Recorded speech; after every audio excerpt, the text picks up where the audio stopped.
One Piece Chapter 1092 dimulai dengan menampilkan sebuah cover request dengan judul Remora Raksasa Menempel dan Bersandar pada Jinbe. Sebuah cover request dari pembaca bernama Satu Sayap Terbatas, di mana pada cover request ini memperlihatkan Jinbe ingin pergi ke suatu tempat, lalu diikuti oleh ikan-ikan remora yang menempel di tubuhnya. Kita bisa melihat antusias hewan laut saat bertemu dengan Jinbe sang kasatria lautan. Sangat menarik. Masuk ke dalam cerita chapter 1092, halaman pertama menampilkan beberapa kerusakan dan kehancuran yang dilakukan oleh mantan Shichibukai, Bartholomew Kuma, memperlihatkan kejadian yang tidak biasa dan kehancuran yang terjadi di Tanah Suci Marizoa, di mana kita bisa melihat para penjaga kastil Pangea terkejut dengan kemunculan Kuma di Tanah Suci. Karena beberapa waktu yang lalu, Bartholomew Kuma baru saja dibebaskan oleh pasukan revolusioner dari Tanah Suci Marizoa. Kita bisa menyaksikan penjaga kastil Pangea berteriak dan berkata, "Dia memanjat sampai ke sini. Kuma sang budak tak terkalahkan telah kembali. Maju dan hentikan dia." Lalu kita melihat Kuma dalam keadaan terluka berhasil ditangkap oleh penjaga kastil Pangea menggunakan rantai yang melilit seluruh tubuh Kuma. Dan para penjaga berkata, "Hentikan dia, dia mencoba pergi ke suatu tempat." Mereka terdesak. Kuma kemudian menggunakan sebuah jurus dengan nama Ursus Shock, sebuah gelembung raksasa berbentuk tangan Nikyu, meledak dengan skala yang sangat besar di Tanah Suci Marizoa, memperlihatkan kehancuran dan kekalahan para penjaga kastil Pangea setelah menerima serangan Ursus Shock. Di sini kita juga melihat Kuma juga ikut terluka karena serangan tersebut. Di saat Kuma terengah-engah setelah terkena serangan Ursus Shock, kita kemudian diperlihatkan kehadiran seseorang yang melangkah ke arah Kuma dan berkata, "Apa yang kau lakukan? Sebelumnya pasukan revolusioner datang ke sini. Ini sudah menjadi insiden kehancuran yang terlalu besar, Kuma," ucapnya. Kemudian kita melihat orang tersebut adalah Fleet Admiral Akainu, pemimpin tertinggi angkatan laut, turun secara langsung untuk menangkap Bartholomew Kuma. Melihat kehadiran Fleet Admiral Akainu, salah satu penjaga kastil Pangea berusaha bangkit dan berbicara kepada Fleet Admiral Akainu. Namun para Tenryubito yang hadir di lokasi tersebut menginjak para penjaga kastil Pangea yang terluka dan berkata, "Kumpulkan prajurit sampah, tak berguna. Hei Akainu, malam kemarin aku pesan lobster untuk makan, tapi ini pertama kalinya hal ini terjadi. Apa yang akan terjadi pada pasukan makanan di Tanah Suci Marizoa ini?" ucap mereka. Dan kemudian salah satu Tenryubito lainnya juga berkata, "Hei, kesampingkan dulu masalah itu, aku terluka. Si tiran Kuma itu, dia cuma budak, cepat eksekusi dia Akainu," ucapnya. Menarik. Di sini kita mengetahui fakta bahwa misi yang dilakukan oleh pasukan revolusioner yang dijelaskan di chapter 1083 benar-benar berhasil, di mana sekarang kita mengetahui bahwa suplai makanan untuk para Tenryubito telah berkurang. Di sini langkah awal pasukan revolusioner terlihat jelas, yaitu dengan membuat para Tenryubito merasakan bagaimananya hidup dalam kemiskinan dan kesengsaraan. Berlanjut ke cerita. Mendengar ocehan para Tenryubito, Akainu hanya bisa mengabaikan mereka dan berkata kepada Kuma, "Hei Kuma, kalau kami tak bisa mengendalikanmu, maka aku tak bisa membiarkan orang berbahaya sepertimu bebas seperti ini. Pikiranmu harusnya sudah tak ada lagi. Orang sepertimu sudah seperti orang mati," ucapnya. Melihat Kuma yang hanya diam saat dirinya berbicara, Akainu pun langsung marah dan berkata, "Kemana sebenarnya tujuanmu, Kuma?"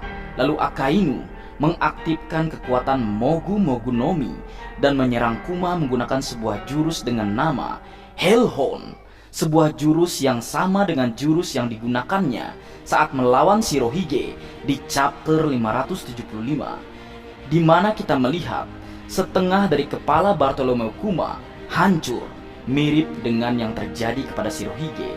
Melihat Kuma yang mengeluarkan darah, Akainu pun berkata, "Sepertinya masih ada darah yang mengalir dalam dirimu." Kemudian Akainu dengan cepat berbalik menyerang Kuma yang berusaha kabur menggunakan tembakan magma. Akainu berkata, "Hei, berhenti di situ Kuma." Kemudian kita melihat salah satu kaki Kuma meleleh setelah terkena magma Akainu.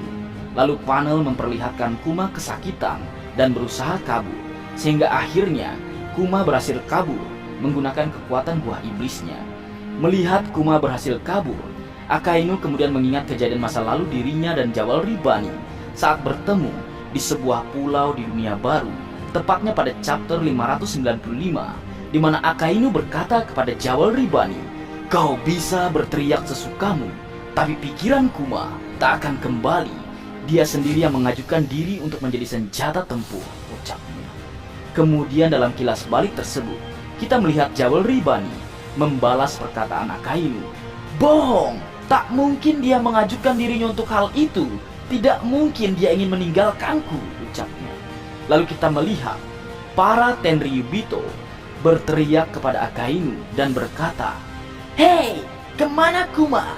Jangan bilang kalau dia lolos darimu dan kau sebut dirimu Fleet Admiral." Namun sekali lagi, Akainu mengabaikan para Tenryubito dan memikirkan Kuma sambil berkata, "Sekarang kau cuma boneka yang kehilangan segalanya, termasuk tekad dan pikiranmu. Jadi kemana tujuanmu?" ucapnya. Lalu kita melihat Akainu melihat langit sambil memikirkan tujuan sebenarnya dari Bartholomew Kuma. Sangat menarik. Di sini marga anime mencoba membahas tentang pandangan Akainu kepada Kuma yang baru kita lihat di chapter 1092, di mana marga anime berpikir bahwa Akainu sedang mempertimbangkan apa yang sebenarnya terjadi kepada Kuma. Dia seolah-olah peduli dengan apa yang sebenarnya terjadi kepada Kuma. Itu sebabnya Akainu memperlihatkan kilas balik dirinya dengan Jawalri Bani. Seakan-akan Akainu sangat mengenal Kuma layaknya seorang teman lama. Dalam kasus ini, kita tidak melihat Akainu marah saat Kuma berhasil kabur dari dirinya. Berbeda dengan yang kita lihat di perang Marineford. Di sini marga anime berspekulasi bahwa mungkin dulu Monkey D. Dragon dan Akainu merupakan teman lama yang sangat dekat. Namun melihat Monkey D. Dragon mengkhianati dirinya dengan menjadi revolusioner, Akainu sangat marah kepada Dragon, di mana hal ini diperlihatkan sangat jelas saat Akainu mengincar Luffy dan selalu membawa-bawa nama Dragon saat di perang Marineford. Dan di sini terlihat jelas bahwa Akainu punya alasan sendiri untuk mencari keadilan, begitu juga dengan Dragon. Itu sebabnya Akainu mempertanyakan apa tujuan Kuma sebenarnya. Karena Kuma bukanlah orang lain, tapi dia adalah kenalan lama atau teman dekat Akainu dan Dragon. Bagaimana menurut kalian, Leo? Ini hanya sebatas pandanganku saja. Berlanjut ke cerita. Kemudian di halaman ke-7 chapter 1092 menampilkan situasi terkini di dunia baru, Pulau Egghead, memperlihatkan pertempuran kapal perang angkatan laut dan Pacifista Mark III melawan senjata monster laut. Menampilkan satu persatu senjata monster laut Egghead telah berhasil dikalahkan. Kemudian kita diperlihatkan pasukan angkatan laut dan para perwira sudah menduduki Pulau Egghead. Kemudian kita melihat perwira angkatan laut melaporkan situasi mereka kepada Gorosei dan berkata, "Kami tiba di Pabrio Fest. Admiral Kizaru telah menerobos masuk ke Labo Fest yang bertempat di atas awan." Lalu kita berpindah ke lokasi lain, tepatnya di dalam Labo Fest, lokasi pertarungan antara Yonko bajak laut Mugiwara no Luffy melawan Admiral Kizaru. Pada adegan tersebut kita diperlihatkan Admiral Kizaru berhasil menahan rentetan serangan atau pukulan dari gear keempat Snakeman Luffy menggunakan tangan cahaya miliknya sambil berkata, "Kau memang orang yang mengalahkan Kaido. Kau kuat, tapi perompak sepertimu melindungi Vegapunk. Apa alasan dibalik itu semua?" Kemudian Luffy membalas, "Itu yang ingin kukatakan. Kenapa kalian ingin membunuh Pak Tua Apel?" ucapnya. Lalu kita diperlihatkan Admiral Kizaru terbang menjauh dari Pulau Egghead, terbang ke atas langit. Melihat hal tersebut, kemudian Luffy berkata, "Dia terbang sejauh apa?" Lalu Kizaru membalas pernyataan Luffy tentang Dr. Vegapunk dan berkata, Membunuhnya? Jelas aku tidak mau membunuhnya. Aku sudah lama mengenal Dr. Vegapunk. Tolong jangan halangi aku, ucapnya. Kemudian Kizaru yang berada di atas langit mengambil ancang-ancang dan mengubah tubuhnya menjadi cahaya terbang ke arah Luffy menggunakan kecepatan cahaya dan berkata, kecepatan adalah kekuatan. Kemudian kita melihat Kizaru datang dengan kecepatan yang sangat luar biasa mengarah ke arah Luffy lalu menendang Luffy, tendangan yang sangat kuat. Kemudian kita melihat Luffy terpental sangat jauh lalu menabrak Vega Force 01 yang sebelumnya berusaha kabur dari Kizaru. Melihat Luffy terpental hingga membelah Vega Force 01 menjadi dua bagian, Kizaru yang melihat hal tersebut teringat dengan perkataan Dr. Vegapunk yang mengatakan bahwa Vega Force 01 adalah robot raksasa impian umat manusia. Lalu adegan memperlihatkan Luffy meledak setelah terkena pelindung lava vest. Leo, di sini kita melihat bagaimana hebatnya kemampuan Admiral Kizaru. Seperti yang kita lihat, Kizaru dengan mudah mampu mengimbangi sekaligus menahan rentetan serangan dari gear keempat Snakeman. Merupakan prestasi yang hebat, di mana di chapter 1042, Kaido yang seorang Yonko sekalipun harus membutuhkan Ken Bunsoku Haki tingkat tinggi untuk melawan gear keempat Snakeman Luffy. Selain prestasi Kizaru dalam mengimbangi kecepatan Snakeman, kita juga melihat suatu hal yang spesial dari Kizaru, yaitu speed adalah kekuatan atau kecepatan adalah kekuatan, di mana ini menjadi bukti bahwa speed atau kecepatan bisa digunakan sebagai senjata yang mematikan. Semakin cepat seseorang, semakin besar bobot atau daya hancur yang dihasilkan. Apa yang dilakukan Kizaru mirip dengan yang dilakukan Sanji saat menggunakan kecepatan untuk mengalahkan Queen Sang Wabah di chapter 1034. Dan di sini mengkonfirmasi sekaligus bahwa kecepatan merupakan senjata tingkat atas selain haki atau buah iblis. Berlanjut ke cerita utama, setelah Luffy meledak terkena pelindung lava vest, kemudian adegan memperlihatkan Franky, Jewelry Bunny dan Lilith terlempar keluar dari Vega Force 01 yang baru saja terbelah dua. Melihat Vega Force 01 yang akan jatuh, Lilith berteriak dan berkata, "Franky, Bunny, lari!" Lalu kita melihat robot raksasa Vega Force 01 milik Dr. Vegapunk meledak setelah sebelumnya hancur dihantam oleh Luffy. Melihat Vega Force 01 hancur, Bunny pun kesal dan berkata, "Sialan, impian kita Vega Force 01 sudah hancur." Kemudian Franky yang berada di sebelahnya juga berkata setelah melihat Sanigo terjatuh, "Ini tidak bisa dimaafkan. Apakah Sunny baik-baik saja?" ucapnya. Lalu Pang Lilith juga mengomentari apa yang baru saja dia lihat barusan dan berkata, "Mugiwara baru saja diledakkan."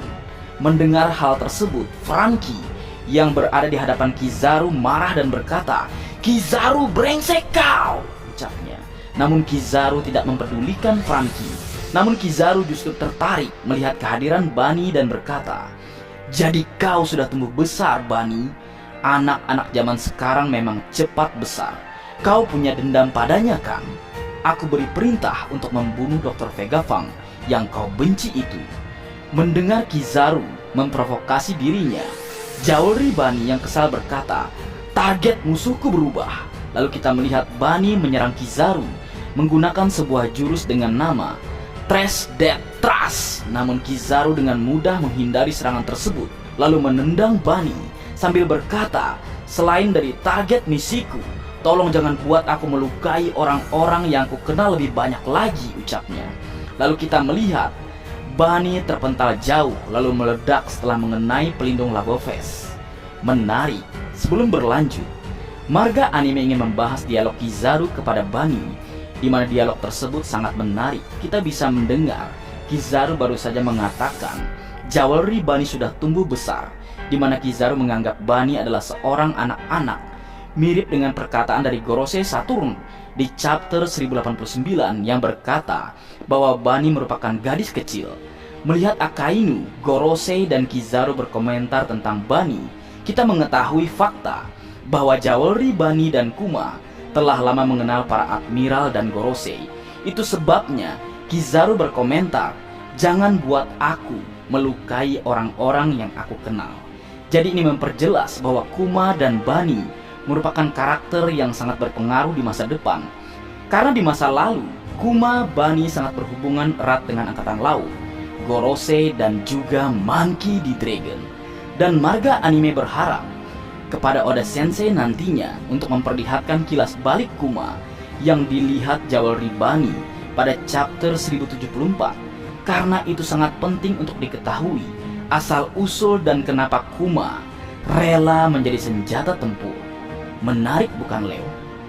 Kembali ke cerita, melihat Jewelry Bani yang meledak, Franky pun berkata, "Tidak, di sana ada Bani." Lalu Franky yang marah berkata, "Sialan kau Kizaru, radikal." Di saat Franky mengambil ancang-ancang, kita melihat Kizaru tiba-tiba menghilang dari hadapan Franky, sehingga Franky kebingungan dan berkata, "Hei, kemana perginya? Jangan-jangan." Lalu Lilith yang berada di lokasi berkata, "Stella, dalam bahaya." Menyadari hilangnya Kizaru, Franky dan Lilith tergesa-gesa menelpon Usopp. Lalu kita melihat Usopp mengangkat panggilan tersebut dan berkata, "Ruang komando masuk." "Franky, kalian baik-baik saja? Aku dengar suara ledakan besar di luar sana." Lalu kita berpindah memperlihatkan kondisi di dalam Labo Fest, di mana Dr. Vegapunk berteriak gembira dan berkata, "Berhasil, kami sudah pecahkan kodenya." Lalu Atlas yang berada di sebelah Dr. Vegapunk berkata kepada Yor, "Lihat itu Yor, kami berhasil," ucapnya. Mendengar hal tersebut, Yor kemudian berkata, "Apa? Terkutuklah kalian semua, dasar orang-orang jenius." Kemudian kita melihat Usopp menghampiri Dr. Vegapunk, membawa Denden Mushi untuk berbicara kepada Franky. Dr. Vegapunk pun berkata, "Franky-kun, penghalangnya sekarang bisa dimatikan. Kau sudah bawa Vega Force 01 dan kapal ke belakang pulau?" Lalu Franky pun menjawab, "Soal itu." Sebelum Franky menjelaskan apa yang terjadi, kita melihat kehadiran Admiral Kizaru di ruang komando. Kizaru berkata, "Rencana pelarian gagal, Vegapunk. Robot raksasa impianmu itu sudah dihancurkan berkeping-keping." Lalu kita melihat adegan di mana Brook, Usopp, Nami, Atlas, Edison, Dr. Vegapunk terkejut melihat kehadiran Kizaru di tengah-tengah mereka. Dan kita bisa melihat Usopp dalam kondisi ketakutan dan berkata, "Berakhir sudah." Kemudian kita melihat Kizaru berkata kepada Dr. Vegapunk, "Ini misi yang sulit bagiku. Aku tak mau mengulur waktu terlalu lama." Di saat Kizaru bersiap melenyapkan